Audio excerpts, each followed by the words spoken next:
추석 연휴 포스코에서 무슨 일이. 포스코가 만든 문건을 보니까 노조에 대해서 반감을 갖게 만들 그런 논리를 전파해야 한다. 따라서 노조를 와해할 공작을 펼쳤다. 이런 의혹을 사게 만드는 문건이었습니다.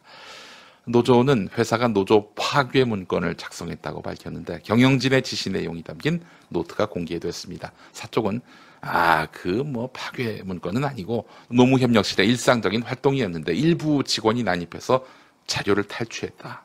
문건의 내용보다는 자료를 가져간 것에 대해서 적극적으로 문제를 삼고 있습니다. 자, 직원들 실명으로 노조 탄압을 고발했습니다. 드디어 포스코 노동자들이 일어나기 시작했습니다. 문건을 한번 보겠습니다. 포스코의 노조 파괴 문건. 강성노조가 근로자의 권익과 무관한 활동을 다수 추진하고 있다. 강성노조는 노동자 자주통일 결의, 사드 해체 요구, 선거 때 특정 정당 지지 등 근로자의 권익 향상과 무관한 활동을 추진하고 있다. 이렇게 돼 있는데 노동자들의 정치 세력화, 왜 그걸 두려워하지요?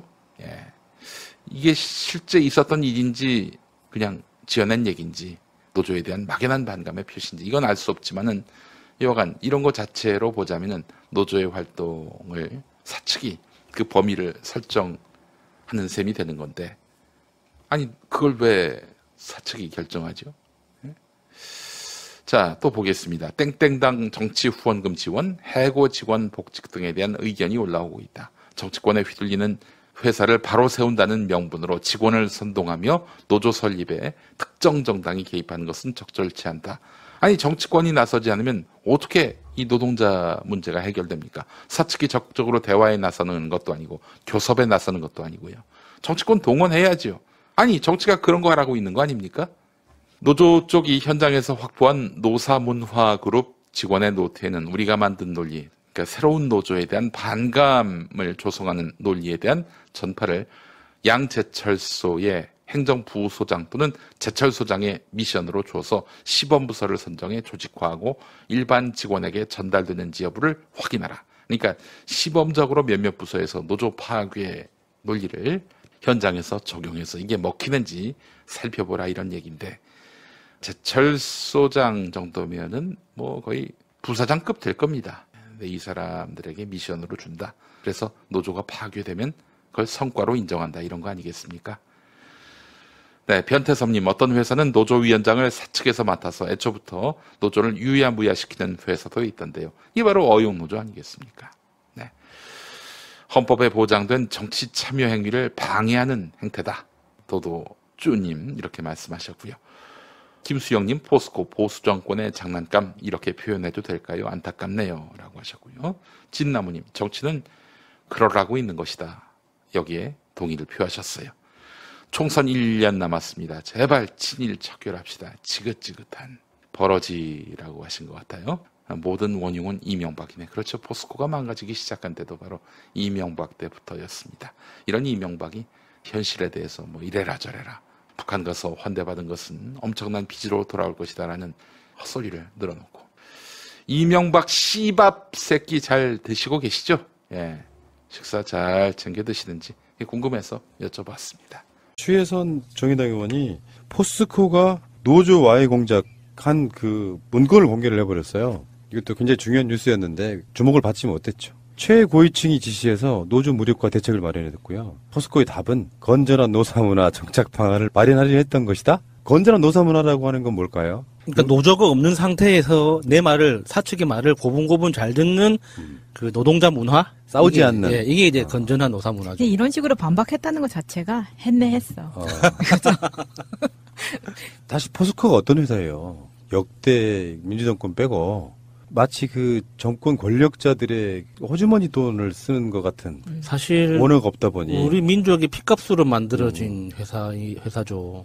아 근데 지난 50년 동안 사실상 노조가 없었다는 이야기가 더 충격적이에요. 네, 저도 네. 이번에 이제 포스코에 어떤 노조 생겼다는 소식을 듣고 그러면 지금까지 없었다는 건가?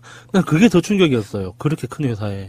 그리고 또 하나는 이 시도가 올해 이루어졌다는 게 더 놀라웠었거든요. 그러니까. 그러니까 삼성 같은 경우 뭐 지난 정권에 힘입어서 그렇게 했다 치지만 포스코는 무슨 배짱으로 올해 이런 짓을 하려고 했었나. 그리고 이걸 알아낸 정말 정의당 추에서는 대단하다고 생각이 들었고요. 그러니까 현장 관리자들에게 배포하기 위해서 노조 대응 문건 뭐 이런 거를 뭐 작성해가지고 배포를 했다는데 화해와 대화의 시대적 분위기에 역행하는 강성노조라는 걸 지금 이제 추진하고 있는 노조 자체가 뭐 반사회 세력이 뭐 회사에 침투해가지고 추진하고 있는 거다 이런 이미지를 확산시키기 위해서 만들었던 거고 그리고 포스코를 사랑하는 직원의 한 사람으로서 드리는 호소문이라는 걸 익명의 직원의 명의로 만들어서 그거를 조직적으로 배포했다는 거잖아요. 사람들을 바보로 아나. 그 자체가 좀 이상하지 않아요? 그러니까 익명의 이렇게 회사를 사랑하는 마음으로 어떤 문건을 작성했으면 밝혀야지. 내가 야수인지 마찬지 밝혀야 되는데 익명으로 해서 전사적으로 배포했다. 그러니까 앞뒤가 안 맞잖아요. 이제 회사에 50년 동안 없던 노조가 생긴다고 하니까 이 경영진이 잔뜩 겁을 먹은 거죠. 그래서 그 노조가 특히 이제 포항여철이면요. 민주노총의 금속노조 중에 최고가 된 거 아니야.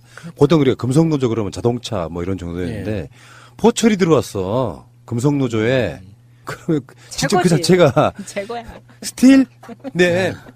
그런 상황에서 노조가 들어오면 어떻다. 강성 특히나 그러니까 민주노총 중에 금속노조가 가장 강성이라고 알려져 있잖아요. 네. 뭐 여러 가지 논란이 있을 수 있겠습니다만 박근혜나 이명박 때 싸울 때 가장 환호했던 게 바로 금속노조가 돌파하는 거 보면은 사람 입이 쩍 벌릴 정도잖아요. 완전 멋있죠, 사실.